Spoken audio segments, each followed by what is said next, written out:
Hey guys, how's it going? Welcome back to CPM Zone. Today is the very first episode that I'm going to do of Construction News Saturdays. I think this is going to be something kind of nice where I can bring you some news, some construction news from the past week. A lot of these stories are, you can find online, and you can actually, if you want to follow along, I've included the links to the stories in the order that we're going to cover them in the description below. Now, hang on a second, let me grab my paper here. So I think this is going to be nice so we can sit down and kind of go over, or I can go over, and I can also give you my opinions after we talk about, or after I talk about the different stories that I'm going to be covering. And hold on a second, I probably sound like I'm far away from the microphone. Didn't get completely set up right now. There we go. That should be better for everyone. Now, I think the way I'm just going to do this is, kind of go over them, I guess, kind of give you an overview. And like I said, the links are in the description below, so you can go and read a little further. Now, today's stories come from Construction Dive. It's at constructiondive.com. And I see they kind of break it down in their categories between the commercial, tech, I don't know what that was, commercial, tech, residential, and a few different other genres. Now, some things are a little more, what do you call it? Little more up to date than others, just because of the nature of the industry and the news cycle, pretty much.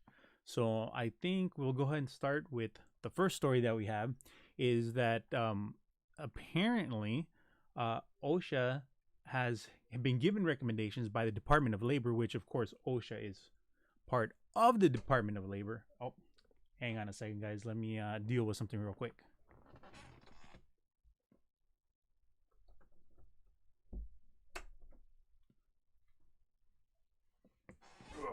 Sorry about that. Door's kind of open and closing over here on me. Okay, so the very first story is the U.S. Department of Labor. That they've made recommendations to OSHA so that they can, or that they've seen where OSHA has been pretty much kind of slipping on inspections and enforcement of safety. So, because that's what OSHA does, is they're the Occupational Safety and Hazard Administration. So, which is kind of interesting because they're I got my notes up here. So complaints into OSHA over the last year or so, or a couple years, have climbed by 15%, but their inspection rate has declined by 50%. So they're only going out to investigate half of all of the complaints that they've received anyways. Even this is, believe this is actually even prior to the 15% increase in complaints. And during the Trump administration, the Department of Labor had already made these recommendations to OSHA, but OSHA pushed back. The head of OSHA that was there pushed back, and they said, we're not going to do this, and this and that. But kind of funny, don't you think, that when Biden became president and he said, we need to make these recommendations, and the Department of Labor agreed and presented these recommendations again to OSHA. Now, all of a sudden, OSHA says, oh yeah, we agree with the recommendations, and we're actually actively right now working on, resolving these issues. But it should have been from the get-go. Not like, oh, well, there's been a change, and there's really hasn't been a change of any type of authority over at OSHA. So, kind of, stupid politics that always go on in politics, the bureaucracy. Is very unfortunate because the OSHA and the Department of Labor, their priority is the safety of the workers of the U.S. Because as we always point out, without the workers of the U.S., there's no one to build the country, and for the progress to be made to keep building facilities, not only for the federal government, but for private businesses, in order to keep advancing and keep, moving forward with our society. So that's kind of the gist of it. In reading the article, that's what I found that was very interesting. It kind of goes a little more in depth about that, the head of OSHA and all that stuff. And I think we're gonna kind of circle back around to this whole thing about OSHA towards the end of this, pretty much this new segment. So for story number two, now, um, I don't know. I'm sure being in construction, we all know that not only in construction actually, but in a lot of industries, there were a whole bunch of layoffs. I mean, yeah, people got sent home, but in construction, there's only so much you can do from home. Obviously, you can't, turn can't turn bolts and screws, and hammer nails and put up studs and pour concrete from home. Really, that's just something you can't do.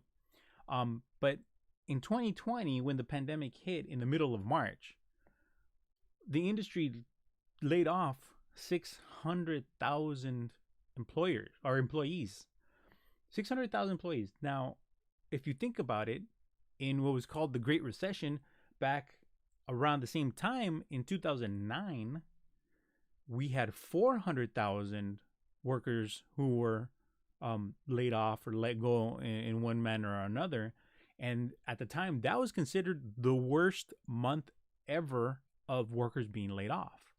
So this time around, I mean, it was 50% more than last time for this pandemic. It wasn't even a recession. It was a pandemic that caused all these. And the sad thing is that not everyone who got laid off or let go came back into the industry. They actually, some of them actually ended up going and finding other jobs in completely different industries. So we didn't get our workforce back, which leads to there being a shortage now of labor. We haven't been able to get back that entire workforce that was laid off. But the even more unsettling thing is that in the month right after that, March, in April, we lost over an additional 700,000 jobs, 700,000 employees in April, making it even worse than March that we had before. So now you're talking about 1.3 million construction workers or million workers from the construction industry that were now unemployed. And as businesses, as the safety measures started coming out and the construction companies started implementing the safety measures to get their workers back to work, because of the fact that a lot of them actually went and left the industry altogether, we weren't able to recoup all of those people and to fill in, all the jobs that were lost to begin with. So now construction companies are still seeing a shortage of workers that we had before the pandemic even started. So at the point last April when we lost the additional 709,000 workers, that together along with March equated to 10.8% of the entire construction workforce in the US. I mean, think about it. 10%, 1.3 million construction workers were out of work. I mean, like I said, back in 2009, we lost 400,000 in a month. Now, in the span of a month and a half, really, we lost 1.3 million, which is let's see, what was it? 1.3 million so that's 3 times the amount that we lost back in 2009, and not being able to recoup that many people. And as people started coming back and the employers started hiring back, by the time December rolled around of 2020, 13%, there were 13% more people that were quitting their jobs in construction to go do something else than were being hired back. So now here we are in an even greater shortage of people that are available to come and work. As of right now, we're not really sure exactly where we're at. Of course, it's being, beginning of March. But any way you slice it, our labor shortage before the pandemic has gotten worse now, no matter how you slice it. And this is also, in a way, kind of coming back towards OSHA, and we'll get back to that at the end of this news segment, okay?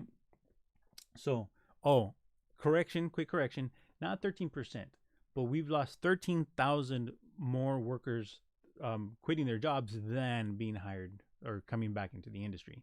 So there's that 13,000 gap by the time December rolled around of last year, of 2020. Okay.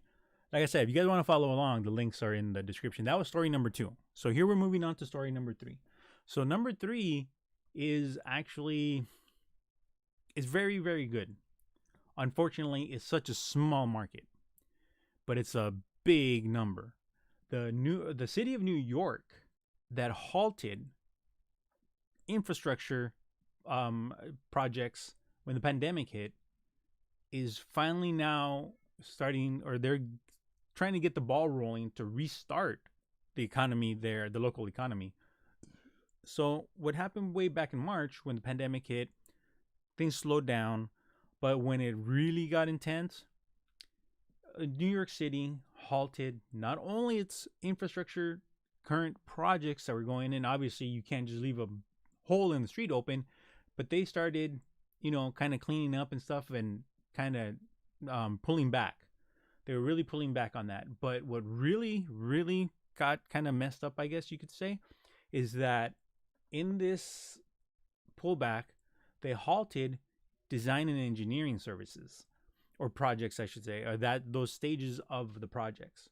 So as of then, there were no more design was moving forward, no engineering was moving forward.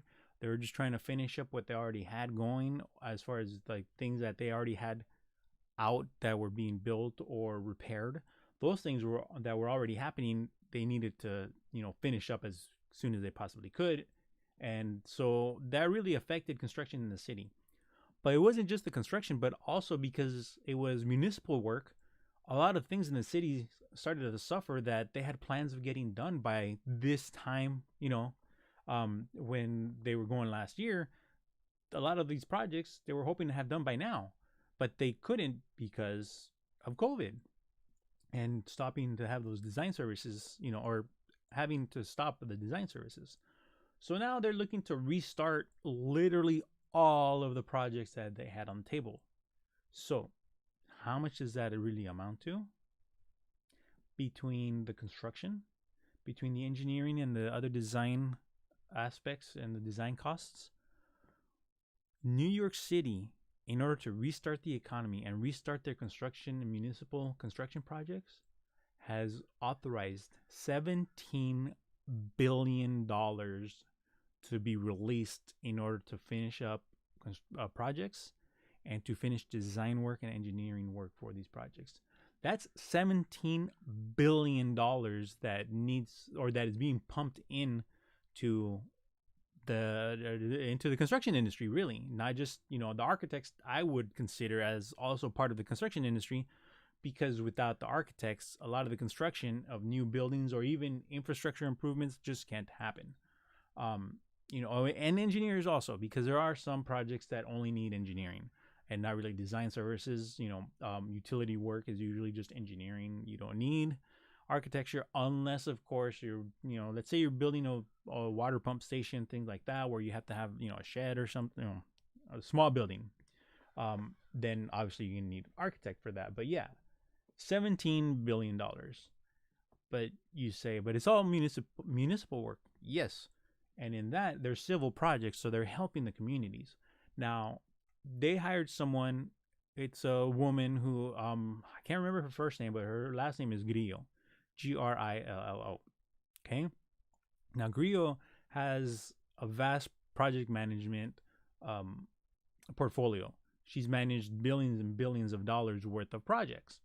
So they brought her in order to start stimulating all of these different projects to start going, so that we can get all this money in and get people working again. So with the thing that they pointed out, or that she pointed out, is that she said this is a great opportunity for minority owned and women owned businesses. Of course, that only goes to a certain degree. I can understand why they said that. And of course, those are always buzzwords. And in the construction industry, especially in the public works section, they always look at women-owned businesses, disabled veteran business enterprises, or DVBEs. Like I said, the women-owned enterprises or women-owned businesses. I can't remember exactly what it was, but a lot of times, especially in federal projects, they're giving a little bit of leverage when they bid on projects. Now, I'm not saying that this is, good or bad. Um, I like that it's competition because you always want better competition. To give them that leverage, I understand that sometimes they need it, but you also have to understand that the smaller businesses sometimes don't have the lean processes and the efficiency to run as good as the larger projects or the larger companies, businesses that have been in business longer and have been able to invest their money back into their company, and so they have different systems in place that really make them a lot more efficient. um, I agree this is a great opportunity, but at the same time I believe we can't really give them a preference. Giving them a little bit of leverage, I can understand. But we also have to make sure, just like any other project, that they are actually capable of managing and successfully completing this project, because we don't want to waste funds, especially public funds. That is just something that I find that really can't be done. It's the people's money, and they're trying to manage, the public's money. So I do agree that this is a great opportunity. What I don't agree with is wasting money. So there's that. But a lot of the things that they're going to be taking care of with this, that they're trying to finish and everything, is that they have work in New York City to be done in all 5 boroughs.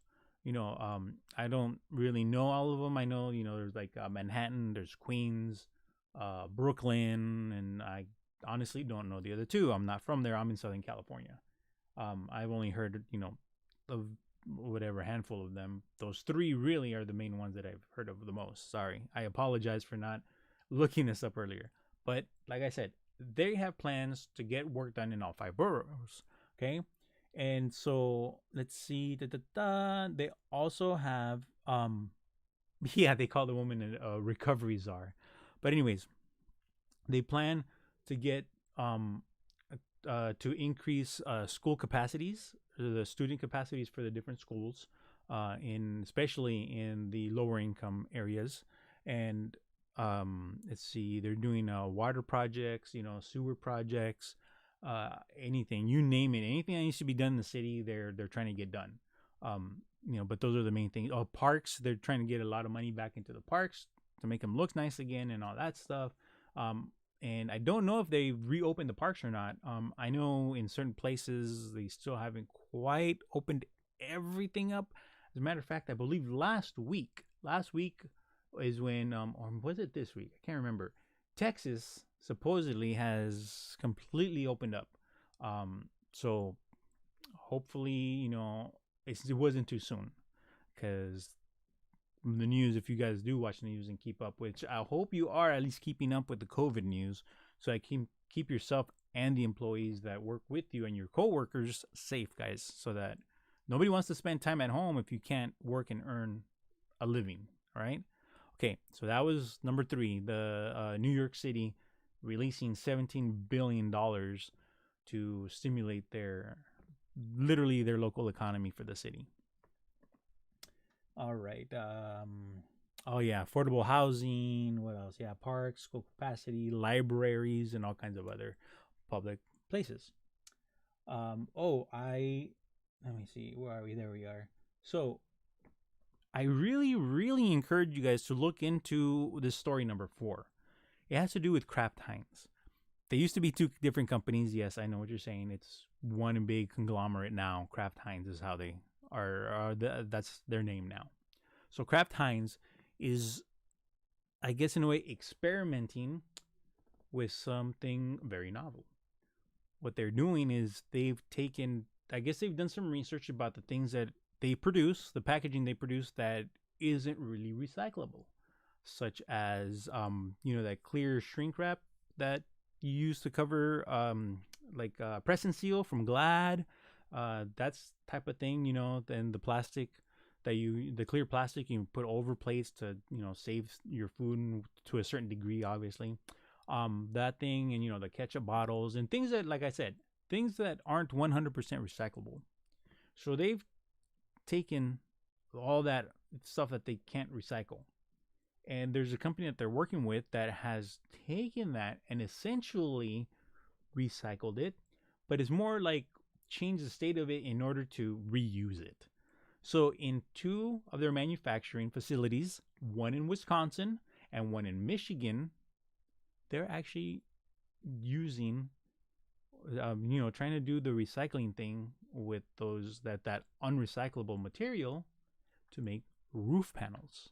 Yes, guys, you heard that right. They come in 4x8 sheets, and they're 94% post consumer recycled content. Obviously, it's not recyclable because, like we were just saying, but they actually have chunks of their roof in those two states, of the manufacturing facilities in those two states. They have this roofing material up, and they're testing to see how it holds up to the elements. And funny thing is, after they installed it, I believe in Wisconsin, I think it was in Wisconsin, they got a foot of snow on that roof. And in Michigan, it was actually a little worse, where they got 2 feet of snow on up there. So, Kraft Heinz is working with this other company so that they can see the performance is what it is. They're testing the performance. If this works out, their plan, now I believe they have like 81 or 83 manufacturing facilities all over the world. So if this stuff actually works out and is a good, viable alternate to using roofing material, where we can use this unrecyclable material to put up on the roof, they're gonna do it to all of their facilities. I believe all of their facilities, because as I was reading, I read that Kraft Heinz owns all of their manufacturing facilities except for 2. Now, they didn't go into detail about which 2, in what countries those were, but around the world, all of the other manufacturing facilities that Kraft Heinz has are owned by themselves. So if the plan goes through, if this material performs the way they would like it to perform and is a good candidate to replace the existing roofing material, then they're going to do it. They're going to spend the money, which is great for roofing contractors, and great for this other company that has made these panels out of the unrecyclable material for Kraft Heinz, for them to, put up there and test. The other company that made that, they're also the ones that are going to be taking the data, reading whatever levels or whatever it is, however the testing criteria that they came up with is, they're the ones that are in charge of taking all the data and interpreting it. So, this is good, guys. That would take all of this unrecyclable waste product and actually be able to use it. We would be it's not really, I guess, recycling it back into its first intended use. I think of it really as upcycling.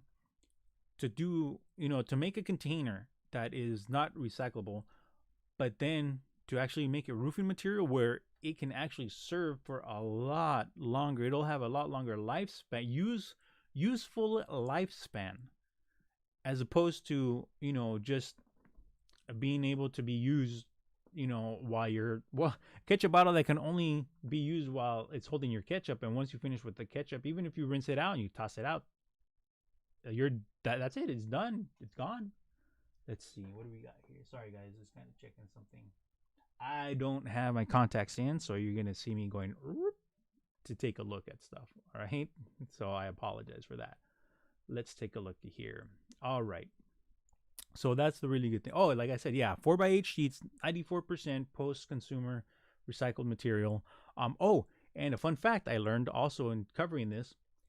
Can anyone guess what that clear plastic film, before Kraft Heinz began trying to get it back in order to use it for these roof panels? Can you guess where that film actually ended up before they started using it? Because it actually ends up, believe it or not, in our industry. Can anyone guess what the number one material that clear plastic goes to? I'll give you a couple seconds. But not enough for you to try to Google it. Boys and girls, ladies and gentlemen, the number one, most common material that clear film ends up in is composite wood. Yes, guys, composite wood, like, Trex for deckings and things like that, that's where that stuff ends up. So even though you can't technically recycle it and use it, in a way it's being upcycled, because if you really think about it, the life cycle of that plastic wrap really is they make it, gets put on a shelf in a store, someone buys it, takes it home, tears off a piece, uses it for, I don't know, maybe a couple days, maybe a week, takes it off to eat, and what do they do with it? They throw it in the trash. Or they do throw it in the recyclable. I'm not exactly sure.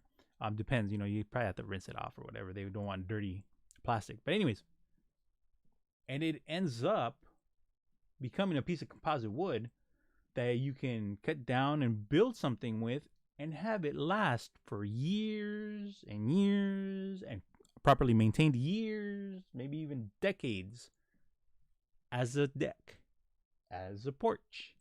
You don't know. But that really is upcycling, if nothing else, where it goes from having a useful lifespan of a couple of days to having a lifespan of decades as another material. Hang on, guys. I gotta move something around here real quick. Otherwise, my stream is gonna go gone. Just be gone. Hang on a second. Let me get over here. Sorry, guys. I usually take a quick little breaky break to get this. Didn't think about this one today. I was in a little bit of a hurry getting up on here. Okay. All right. So that's the story with Kraft Heinz. And you know what? I got to give it to them. Today, in today's day and age, the big buzzword, sustainability. Now, if this isn't a step towards sustainability with recycling these materials that were previously unrecyclable, I don't know what is, guys. Okay. All right. Now we're going to move on. This is going to be story number 5. So let's see. Oh, that's right. I forgot to tell you. Now, in this article, they do mention that Kraft Heinz has a goal for in the next 4 years. They are planning to become 100% recyclable packaging. Yes. Anything you're going to be able to throw it away, it's, well, maybe not recycling, but there's 3 things that they want to be able to do with their packaging. It's going to either be recyclable, reusable, or compostable. Okay? Obviously, if you want to recycle it, it'll become something new, right? Exactly like we always do. Reuse. Give it a different purpose, and it'll last you. Compostability, that's even better, because if you put it in the environment and it actually breaks down into what the soil and what nature needs, that's even better, because you're helping support the natural ecosystem. But of course, it's not easy. It's not easy getting there. And as we all know, we have to throw money at it in order to get that done. But the payoff might be bigger than anyone expected. So only time will tell, guys. We'll see what happens there. So moving on to our last story, but not the last part of the stream. The city of Nashville in Tennessee is proposing a bill that is supposed to be for worker safety. Now, what prompted this bill is a sad story. As with, unfortunately, a lot of safety laws that come into play or come to be are results of either carelessness, negligence, or something that the law needs to step in and needs to set the public or the standards here. So, in the city of Nashville, last year, there was an accident. There was, on a tall building, someone fell from the 11th floor. They were working on scaffolding. This was a plastering company that they were working for. And so they literally had an 11-story fall. Of course, didn't survive. Sad part is, this person had no business being at that height, trying to do anything there. Very unfortunate. And like one of my other streams, I was saying, OSHA, the for in 2020, unfortunately, to the construction industry, we lost a little over 1,300 people, 1,300 workers. Somehow, one way or another, died of their injuries during work in construction related industries. Um, and so here in Nashville, there was an accident of a 16-year-old teenager, obviously, but a 16-year-old male who fell to his death.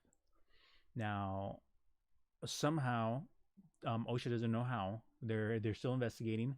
I guess he got some type of safety certification at the age of 16, which really shouldn't happen.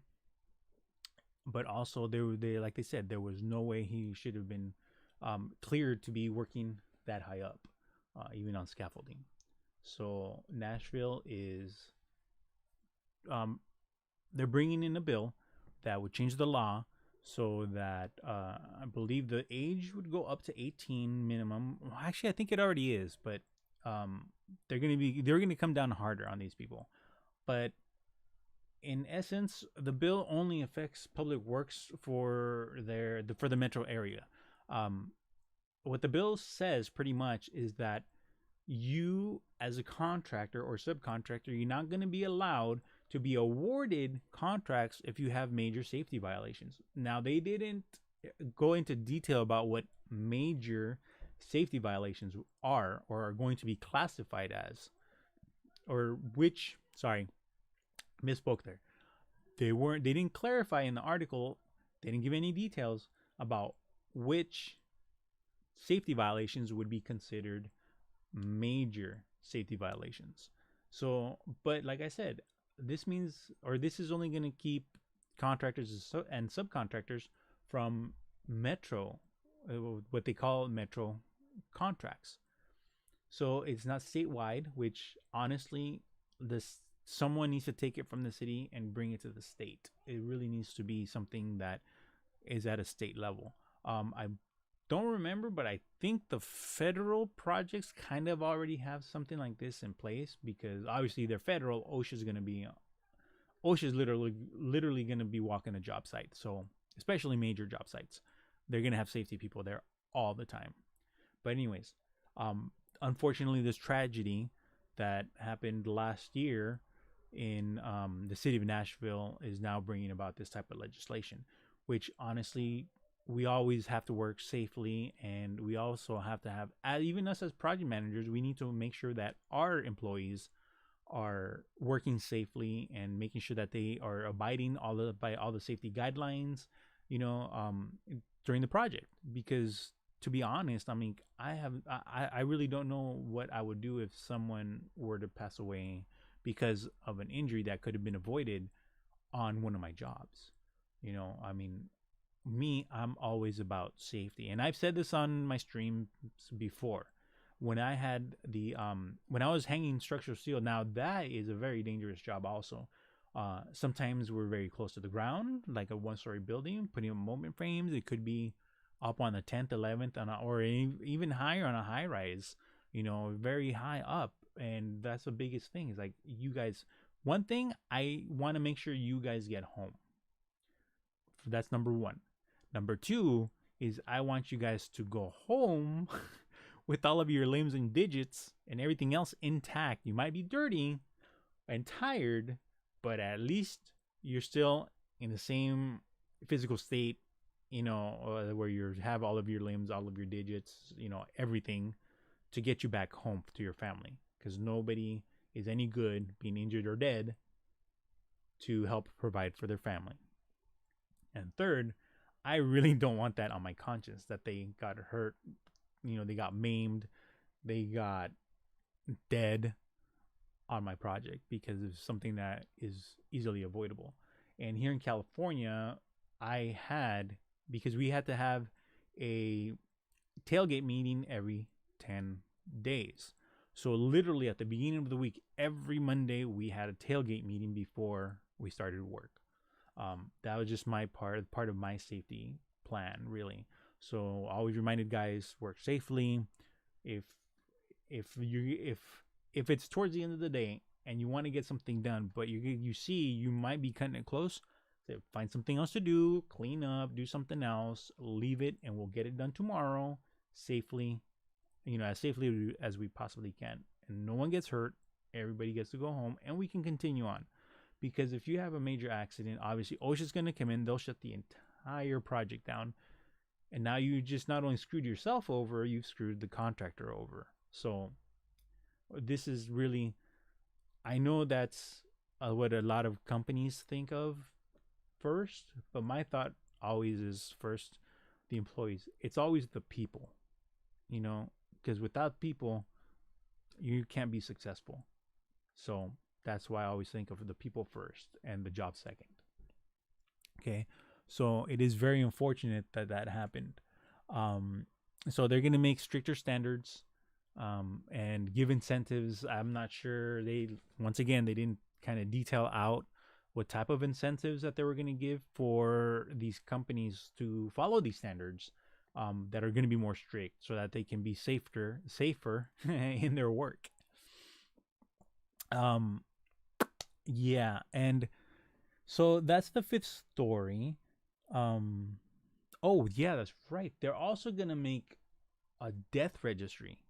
So whenever someone dies on that project, in the death registry, they're gonna put the contractor, the cause of death, like what happened, the accident, the nature of the accident, and all those things. In essence, creating a wall of shame, if you will, for these contractors, because now it's going to be even more public knowledge of their safety practices. There's the safety concerns that other municipalities and stuff have with these contractors, which could affect them not only for the public works projects and the metro projects, it could affect them for private projects also, because as an owner of some land or the building, as the owner of the construction that's going on, you don't really want to take a risk on someone that's going to screw you over, because an OSHA comes, shuts it down. Now you are financially responsible for interest and stuff, that even if it delays your project. That's number one. Number two, as an owner, you don't want to be tagged as someone working with these people. So I see it as that's one of the incentives to get those guys to follow these stricter standards, so that they can, work safer all of the time, not just whenever they feel like it or whenever it's convenient. Well, we didn't have time to fix this. We didn't have to. You need to make time. Okay. Unfortunately, that's the way it's going. So that was the last story, but now this one is rolling back over to OSHA. Okay. If you guys didn't hear, about a week and a half ago, or no, actually I think it's 2 weeks now, in Boston, Massachusetts, there was an accident. Unfortunately, there were two young men. One was 28 and the other one was 32, who were killed. Now, the way it was explained, and I think the NTSB is also investigating this along with OSHA, but pretty much what happened there was a witness account, is that there was about a 20-foot hole that was open in the street, because they were doing utility work. So there's about a 20-foot deep hole that was open, and they said about the size, I can't remember if it's a full or a queen mattress. So there's a hole in the ground, and these two men were sitting at the edge of the hole, and it was the beginning of the workday. They were sitting behind a truck, a big work truck. They're not sure. They didn't release details of the truck, but the way the story goes is that they were sitting behind the truck. Someone got in the truck, fired it up, and somehow they were supposed to go forward. There was really no way to go back, because this hole was literally right behind the truck. So somehow the truck either, like they say, like it jerked and went backward, so it struck the two men and pushed them into the hole where they had that 20-foot drop. And when this happened, the I guess hysteria began. Um, 911 was called. The paramedics and the first responders, when they got there, they were able to get him out of the hole, but they pronounced him dead on arrival. There was nothing they could do. So, which is why, because it was the truck and that, um, what do you call it? The NTSB is now involved.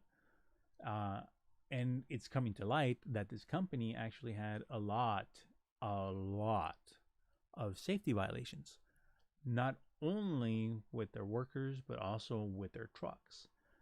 And they had been fined over the last 4 or 5 years, I believe I read something like that. And but nothing was ever done. Nothing was ever done.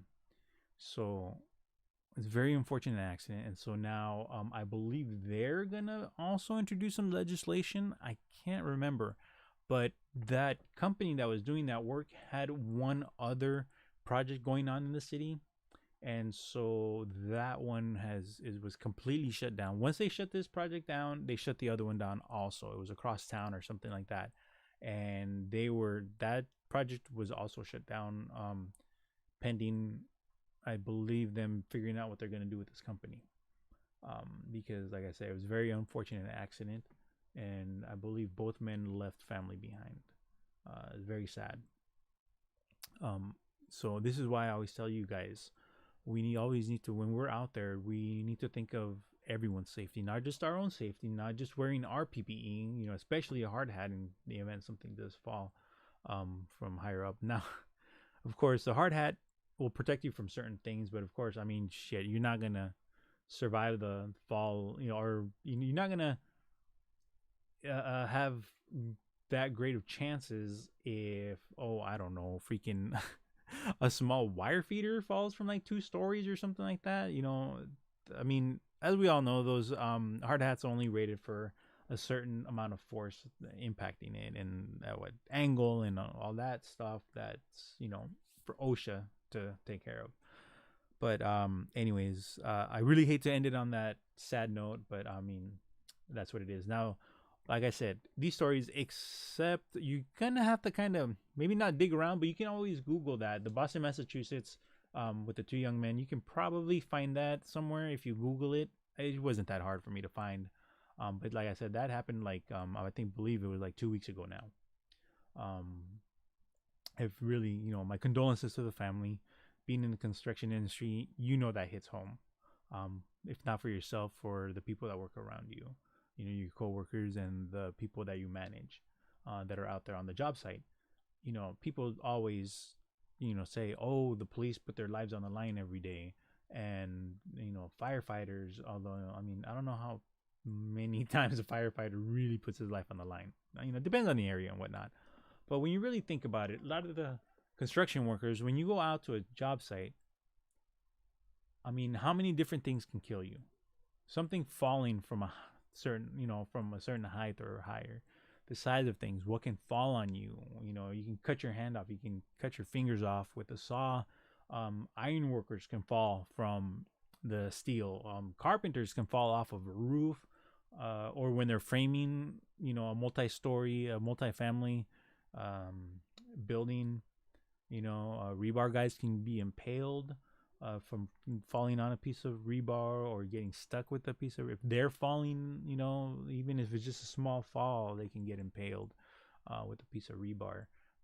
Plumbers, I'm sure, have plenty of things that can happen to them, even if it's like, and all of our trades are also susceptible to being injured by other trades that are on the project also. So it kind of depends, but it sucks to say, but there is an inherent danger to working in construction, and that, I think, is one of the reasons also why the pay is higher in construction. But when you think about it, not only because of the manual labor, but what are the chances you're not going to come home one day?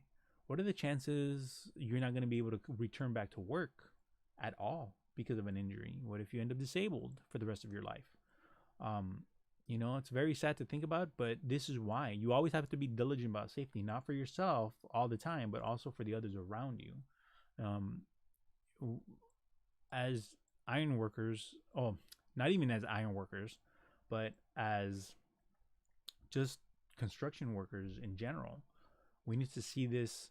I mean, even if the carpenters and the plumbers and the steel workers and all that, even if they can't get along when they're on the job site, or they just kind of have those misconceptions of each other, the truth of the matter is that we're all brethren out there. We're all brothers. We have to watch out for one another.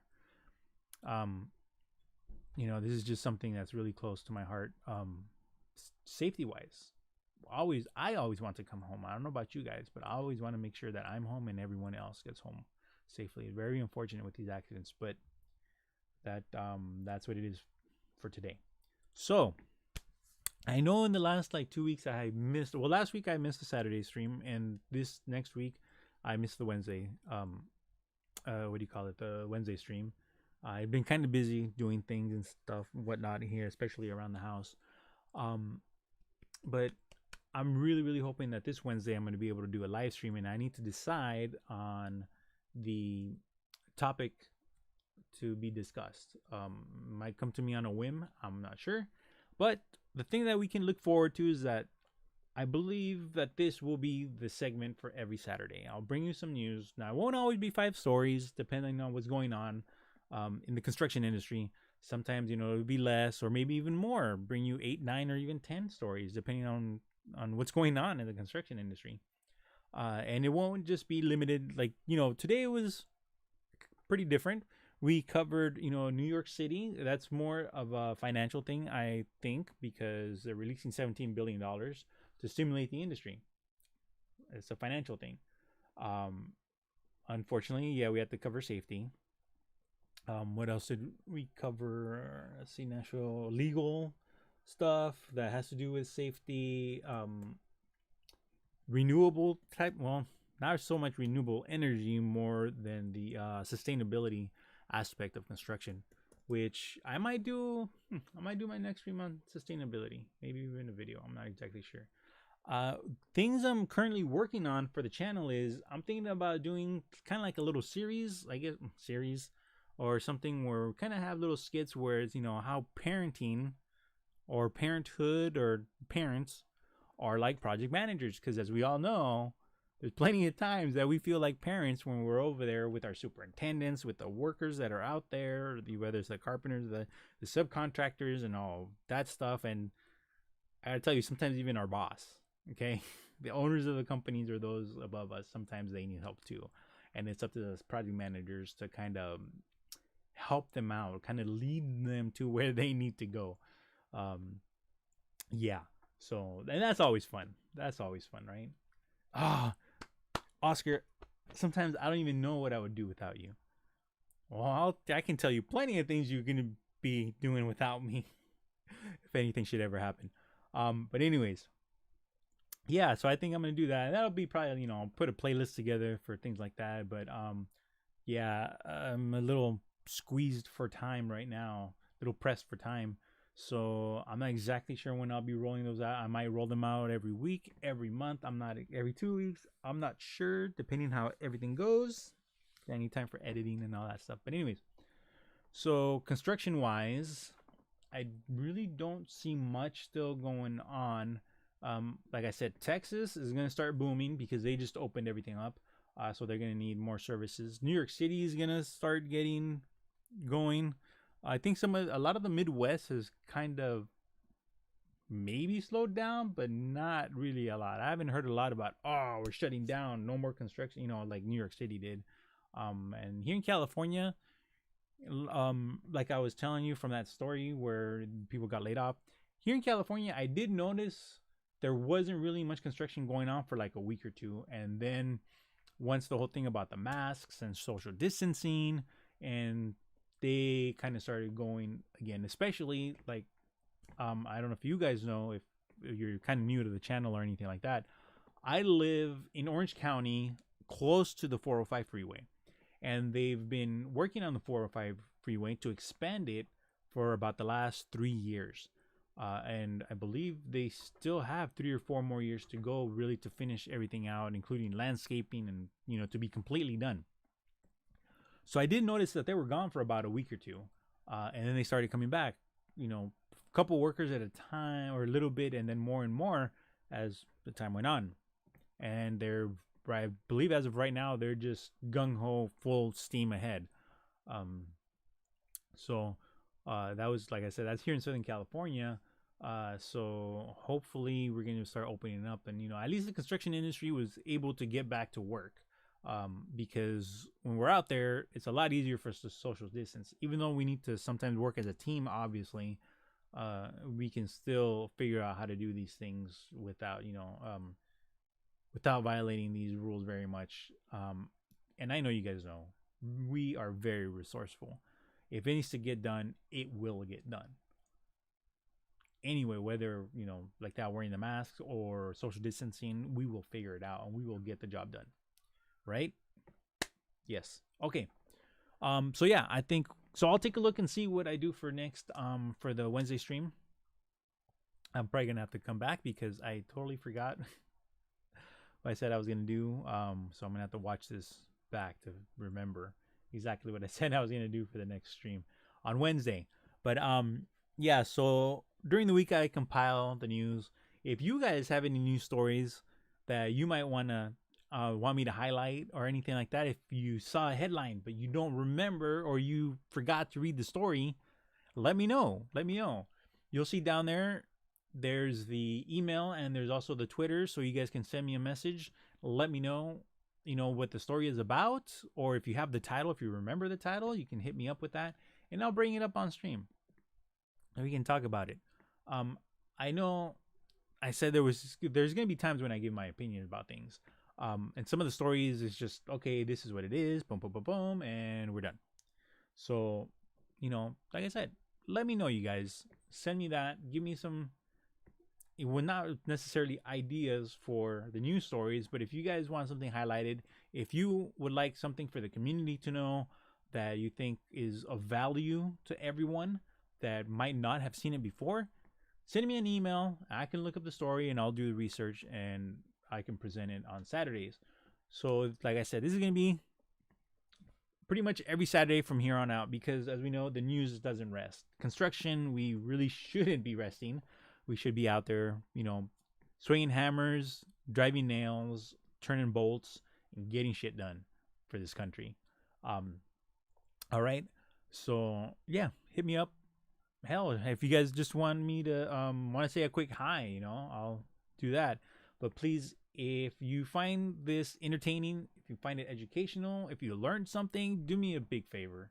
Hit the like button, subscribe so you can stay up to date, and you can get, hit that notification bell so you can get notifications of when the next stream is going to be and when new videos come out. Because, like I say, I intend to make videos, get a little bit of entertainment going in here, not just like boring stuff where you guys have to come and just kind of listen to me talk about random shit that you guys might already know. All right. But I know it's educational for some people that are just barely getting into it, want to get into project management in the construction industry and things like that.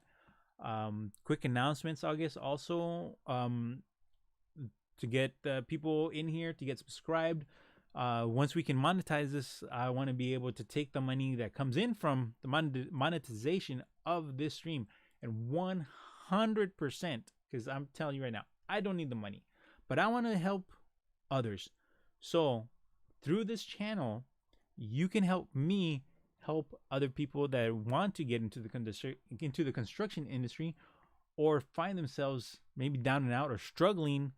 And if they can have another or the new tool that they need, if their impact broke and because of family reasons or any other financial distress that they're in, they can't afford to buy another one, or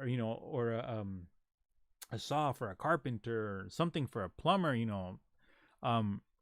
whatever, or education also, for these guys to increase their education and go to trade school. If we can, once this channel is monetized, 100% of the money that comes in from, whether it's advertising, whether it's from YouTube for that advertising, any sponsorships that come through this channel, anything like that, anything at all, any money that comes into this channel is 100% going to be used to help other people in our industry. Okay? None of it will go to me. It's 100% to everyone else. Whether it's Home Depot gift cards, Lowe's gift cards, actually buying tools, giving a tool kit, and who knows, I might even, if you know someone that deserves to have either a new tool or they need a toolkit and you know they're deserving, they're hardworking and they will make the most out of it, you know, send me an email, send me a Twitter, send me a private message, it doesn't matter. And one way or another, hopefully through the community, we'll be able to help that person to get them back on their feet. All right, guys? That's the ultimate goal that I have for here.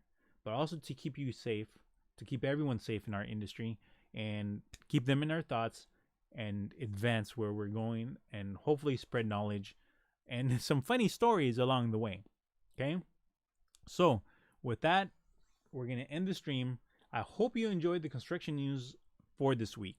Now, if you guys are interested, like I said, all of the links for the stories that I covered today are in the description below, including the actual main link to the website Construction Dive, where all these stories came from.